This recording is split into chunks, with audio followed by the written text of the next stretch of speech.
किसी वस्तु में, किसी निकाय में उनकी स्थिति के कारण जो उसमें ऊर्जा संचित होती है उसको हम कहते हैं स्थितिज ऊर्जा। अब चूंकि यहाँ पे आवेशों की हम बात कर रहे हैं तो वैद्युत आवेश हैं, तो उनकी स्थितिज ऊर्जा का क्या मतलब है।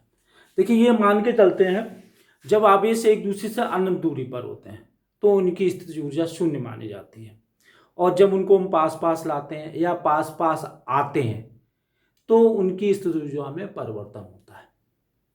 और वो परिवर्तन किसके बराबर होता है, किए गए कार्य के। देखिए, दो चीजें हैं यहाँ पे, आवेशों को लाना और आवेशों का स्वतः आना। जब दोनों आवेश सजाती होंगे तो उनमें प्रतिकर्षण बल लगेगा, प्रतिकर्षण बल लगेगा तो जब हम उनको लाएंगे प्रतिकर्षण बल के विरुद्ध कार्य करना पड़ेगा, तो उनकी स्थिति ऊर्जा बढ़ जाएगी, और जैसे हम छोड़ेंगे तैसे फिर वो अनंत में पहुंच जाएंगे। क्योंकि ये प्रकृति का नियम है कि कोई भी वस्तु या कोई भी निकाय उस अवस्था में रहना पसंद करता है जिसमें उसकी स्थिति ऊर्जा सबसे कम हो। इसी तरह से अगर एक धन आवेश है, एक ऋण आवेश है, तो क्या होगा, जब दूर दूर रखे हो तो उनकी स्थिति ऊर्जा जीरो है, और जब हमने जैसे ही छोड़ा तो आकर्षण बल के कारण वो स्वतः चले आएंगे और पास में आ जाएंगे, तब उनकी स्थिति ऊर्जा ऋणात्मक हो जाएगी। तो एक तो होता है आवेशों पर किया गया कार्य, और एक होता है आवेशों द्वारा किया गया कार्य। जब आवेश सजाती होते हैं, दोनों धनात्मक होते हैं, दोनों ऋणात्मक होते हैं, तब उनको पास पास लाने में आवेशों पर कार्य करना पड़ता है। जब विजाती होते हैं तो आवेश स्वतः कार्य करते हैं। इसको और विस्तृत भाषा में हम ये कह सकते हैं कि निकाय पर किया गया कार्य और निकाय द्वारा किया गया कार्य। यहाँ पर चूंकि दो आवेश हैं तो दो आवेशों का निकाय हो गया। अगर इसी तरह चार आवेशों को पास पास लाया जाता है तो वहां पर ये बोला जाएगा कि निकाय पर किया गया कार्य। और जब भी निकाय पर कार्य किया जाता है तो स्थितिज ऊर्जा बढ़ती है, और जब निकाय द्वारा कार्य किया जाता है तो स्थितिज ऊर्जा घटती है। तो हम ये मान के चलते हैं प्रारंभ में कि कोई से दो आवेश एक दूसरे से अनंत दूरी पर स्थित है, अनंत दूरी पर स्थित है।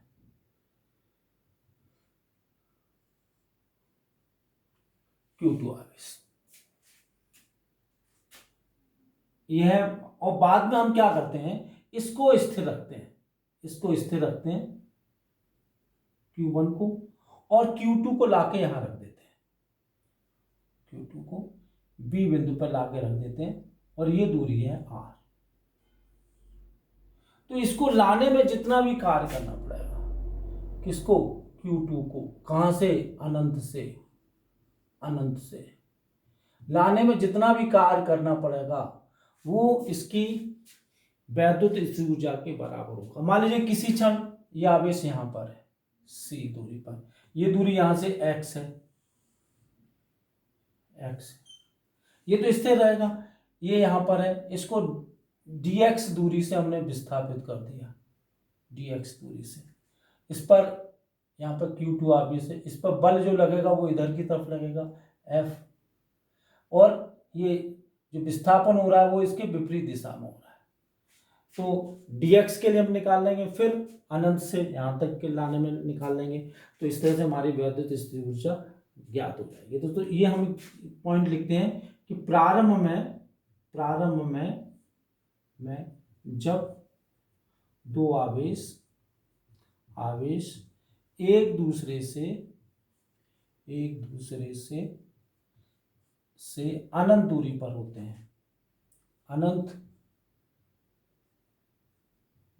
होते हैं,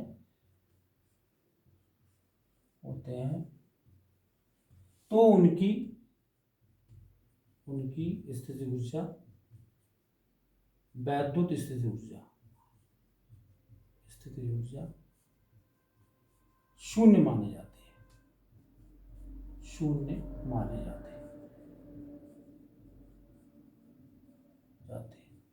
उन्हें पास पास लाने में जो कार्य करना पड़ता है,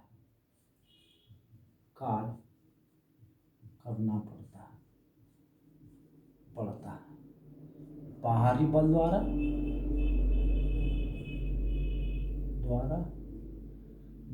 द्वारा या आवेशों द्वारा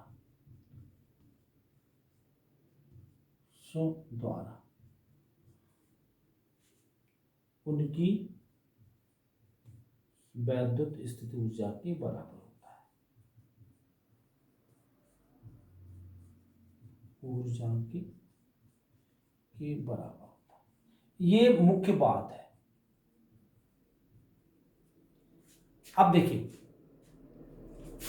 dx दूरी से विस्थापित करने में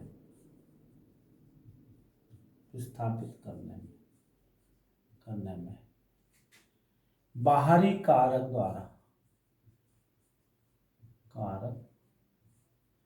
द्वारा किया गया कार्य। अब देखिए यहां पे हम क्या करते हैं, Q1 को स्थिर मानते हुए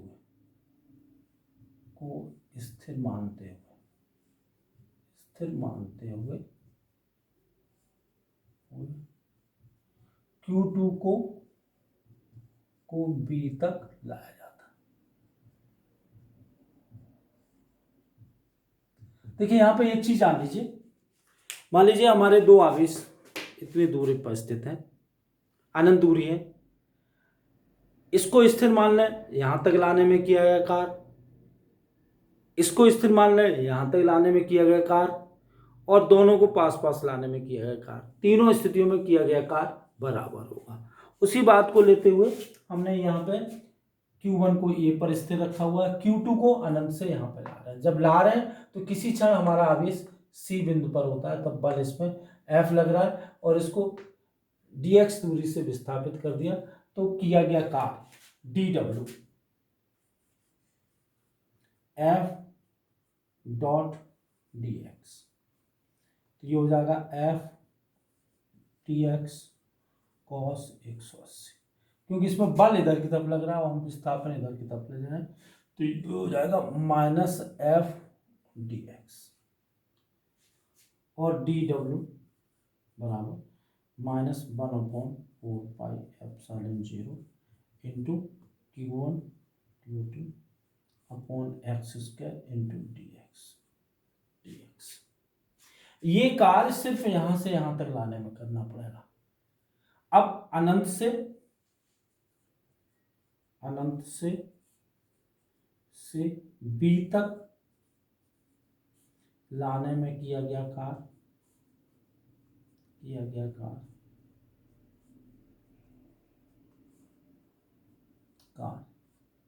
W बराबर, इसको इंटीग्रेट कर देंगे इन्फिनिटी से R तक, 1/4πε0 into Q1 Q2 upon x² into dx। अब देखिए इंटीग्रेशन को सॉल्व करते हैं, तो ये आता है W equal to -1/4πε0 into Q1 Q2 integration x⁻² into dx, infinity से R तक, और -1/4πε0 Q1 Q2, और इसका इंटीग्रेशन हो जाएगा x⁻² प्लस 1/-2 प्लस 1 इन्फिनिटी से R। अब देखिए यहाँ पे माइनस चिन्ह आएगा, माइनस माइनस इससे कैंसिल हो जाएगा, तो यहाँ बचाएगा 1/4πε0 Q1 Q2, और ये हो गया 1/x R2 इन्फिनिटी, और 1/4πε0 Q1 Q2 1/R माइनस 1/इन्फिनिटी, ये 0 हो जाएगा, तो W बराबर 1/4πε0 Q1 Q2 अपॉन R। देखिए हमने परिभाषा में क्या लिया था, प्रारंभ में जब दो आवेश एक दूसरे से अनंत दूरी पर होते हैं तो उनकी वैद्युत स्थिति ऊर्जा शून्य मानी जाती है। उन्हें पास पास लाने में जो कार्य करना पड़ता है वह उनकी वैद्युत स्थिति ऊर्जा के बराबर होता है। अतः परिभाषा से क्या हो जाएगा, U बराबर वैद्युत स्थिति U बराबर 1/4πε0 Q1 Q2 अपॉन R। बहुत इंपॉर्टेंट सूत्र है। इस वजह से इस पे स्टार लगा लीजिए। अभी इसके बारे में और विस्तृत में बताते हैं। देखिए ये हमारा सूत्र निकल के आया। अब देखिए अगर हमें वैद्युत विभव निकालना होता तो हम यहाँ पे Q1 का भाग दे देते या Q2 को भाग दे देते, तो हमारा 1/4πε0 Q1/R ये वैद्युत विभव आ जाता। तो वैद्युत विभव का व्यंजक और वैद्युत स्थिति ऊर्जा का व्यंजक लगभग एक ही जैसा है। अब देखिए इसको थोड़ा सा और इसके बारे में चर्चा करते हैं। देखिए ये सूत्र आया U = 1/4πε0 Q1 Q2/R। देखिए पहले जब R =∞ अर्थात आवेश एक दूसरे से अनंत दूरी पर है, अनंत दूरी पर है, तो U = 0। ये हम प्रारंभ में मान के चले थे। दूसरा केस ये है Q1 Q2 या Q1 Q2 दोनों सजाती हैं, दोनों सजाती। तो Q1 Q2 कैसा होगा? धनात्मक होगा। U कैसा होगा? U हमारा धनात्मक होगा। इसका मतलब क्या हुआ? सजाती आवेश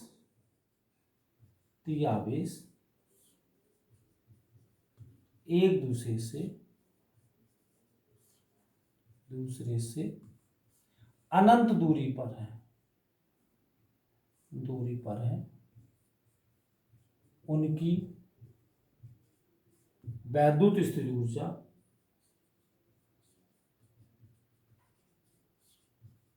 ऊर्जा शून्य होगी। उन्हें पास लाने में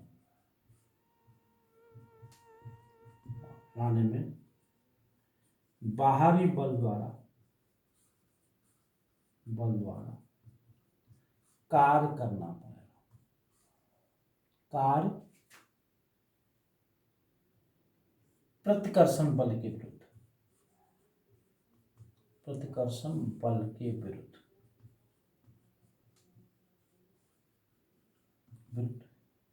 करना पड़ेगा,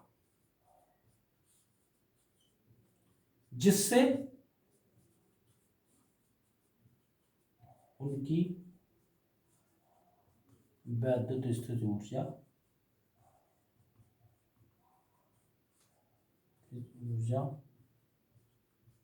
धनात्मक अर्थात बढ़ जाएगी। ये बहुत खास पॉइंट है। अर्थात जब प्रतिकर्षण बल लग रहा होगा तो उनके प्रतिकर्षण बल के विरुद्ध हमें कार्य करना पड़ेगा, जिससे उनकी स्थिति ऊर्जा बढ़ जाएगी। तो जब भी हम निकाय के ऊपर कार्य करते हैं तो उनकी स्थिति ऊर्जा बढ़ जाएगी। अब इसका दूसरा केस लीजिए। तीसरा केस ये है कि आवेश सजाती नहीं बल्कि बिजाती है। तीसरा केस जब Q1 धनात्मक तो Q2 ऋणात्मक, या Q1 ऋणात्मक Q2 धनात्मक, या Q1 Q2 कैसा हो? ऋणात्मक। तो U कैसा होगा? ऋणात्मक। इसका मतलब है विजातीय आवेश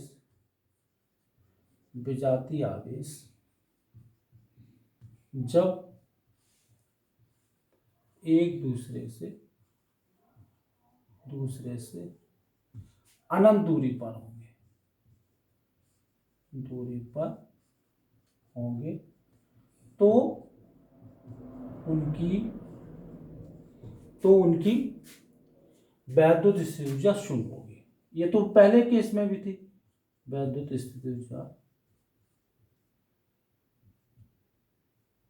ऊर्जा शून्य होगी, शून्य। उन्हें पास पास लाना नहीं पड़ेगा, नहीं पड़ेगा, बल्कि वे स्वयं पास पास आ जाएंगे, और उनकी स्थितिज ऊर्जा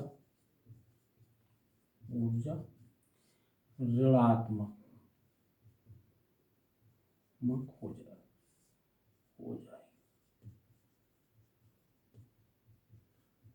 वैसे भी आप देखिए, जब दो आवेश सजातीय होंगे तो उनकी इच्छा क्या होगी, दूर दूर रहने की। हम क्या करेंगे, उनकी इच्छा के विरुद्ध कार्य करेंगे तो स्थितिज ऊर्जा बढ़ जाएगी।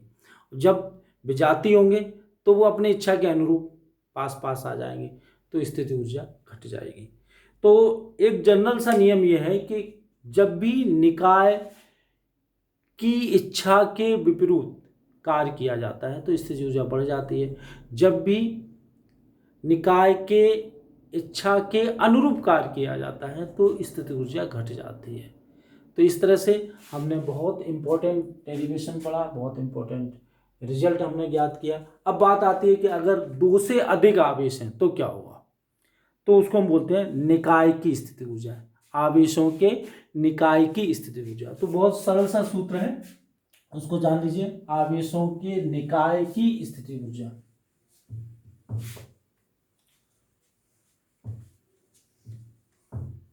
आवेशों की निकाय की स्थिति ऊर्जा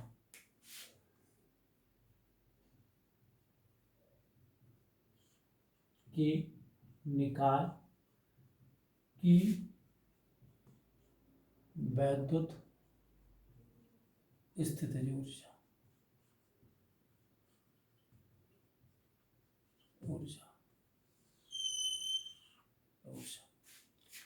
electrostatic potential energy, electrostatic potential energy of system of charge,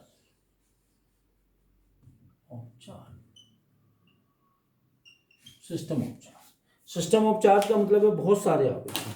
तो क्या करेंगे, देखिए जैसे एक Q1 ये है, एक Q2 ये है, Q3 ये है, एक Q4 ये। अभी जैसे 4 का लेते हैं तो इसमें देखिए एक इनके बीच की दूरी R12, इसके बीच की दूरी R13, इसके बीच की दूरी R14, इसके बीच की दूरी R23, इसके बीच की दूरी R24 और इसके बीच की दूरी R34। तो देखिए स्थिति ऊर्जा क्या होगी, निकाय की वैद्युत स्थिति ऊर्जा U बराबर 1/4πε0। पहले हम इससे जोड़े बनाएंगे, Q1 Q2 upon R12, Q1 Q3 upon R13, Q1 Q4 upon R14 plus अब इसके साथ Q2 Q3 R23 plus Q2 Q4 R24 plus अब इस केवल ये रह गया Q3 Q4 अपॉन R34। ये देखिए जोड़े कैसे बनाते हैं, पहले Q1 गैस के साथ 3 हो गए, फिर ये नहीं लेंगे, इसको नहीं, इसको ये तो हो चुका। अब Q2 Q3 Q2 Q4, फिर इसके बाद Q3 Q4, इस तरह से हम निकाय की वैद्युत स्थिर ऊर्जा निकाल लेते हैं। Q1 Q2 के जो मान है वो चिन्ह सहित रखते हैं, अगर धनात्मक है तो धनात्मक लेते हैं, ऋणात्मक है तो ऋणात्मक लेते हैं।